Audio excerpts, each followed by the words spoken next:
તો ભીમ 11ને લઈ અમદાવાદમાં મંદિરમાં ભારે ભીડ જોવા મળી રહી છે। સુપ્રસિદ્ધ જગન્નાથ મંદિરમાં ભક્તોની ભારે ભીડ ઉમટી છે। ભગવાનને કેરી અને માટલી અર્પણ કરવાનો અવસર જોવા મળી રહ્યો છે। ભક્તો મોટા પ્રમાણમાં જગન્નાથ મંદિરમાં ઉમટ્યા છે, ત્યારે પાણી ભરેલી માટલી, કેરી અને પંખો ભગવાનને અર્પણ કરવામાં આવ્યો છે।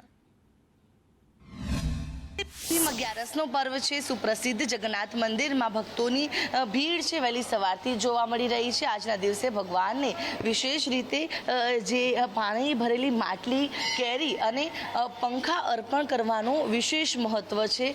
આજના દિવસે આજે અર્પણ કરવામાં આવેલ જે માટલી હોય છે તે જ માટલીથી જ્યારે પૂનમના દિવસે ભગવાનનો જ્યેષ્ઠ અભિષેક કરવામાં આવે છે ત્યારે જે આ જ માટલીની અંદર જળ ભરીને ભગવાનનો અભિષેક થાય છે, ત્યારે મંદિરમાં જોઈ શકાય છે કે ભક્તોની જે ભીડ છે તે જોવા મળી રહી છે। ભક્તો છે કે જે માટલી, પંખો અને જે આ કેરી લઈને ભગવાનને આજે અર્પણ કરવા માટે આવતા જોવા મળી રહ્યા છે। ભક્તો સાથે પણ વાતચીત જે છે તે કરીશું। આજે ભીમ 11 છે, નિર્જળા એકાદશી કહેવાય। એટલે ભગવાન ભીમે નિર્જળા એકાદશી કરી હતી, એટલે ભગવાનને પાણી, કેરી અને પંખો અર્પણ કરીએ છીએ।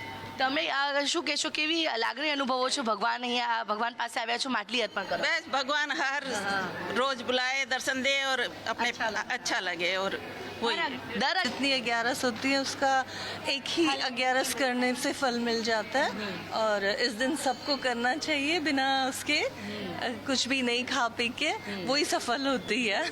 ભગવાનને સિઝન છે કેરીનો ભોગ લગાવાય છે, અને આ સૌથી વર્ષની મોટામાં મોટી 11 છે ભીમ 11। જેઠ મહિનાની ગરમીના લીધે પંખો જોઈએ, પાણી જોઈએ, लाइट जाए तो भगवान એટલે पंखो करी ले। એનું મહત્વ છે, એટલે અમે લઈને આવ્યા છીએ। બિલકુલ, તો જે રીતે ભગવાનને આ જે માટલી છે પાણી ભરેલી તે અર્પણ કરાય છે, કેરી અર્પણ કરવામાં આવી રહી છે અને પંખો અર્પણ કરવામાં આવી રહ્યો છે। અને આજના દિવસે વહેલી સવારથી ભક્તો અહીંયા આવીને ભગવાનને આ તમામ જે માટલી છે, કેરી છે અને પંખો છે તે અર્પણ કરીને ધન્યતા અનુભવતા જોવા મળી રહ્યા છે।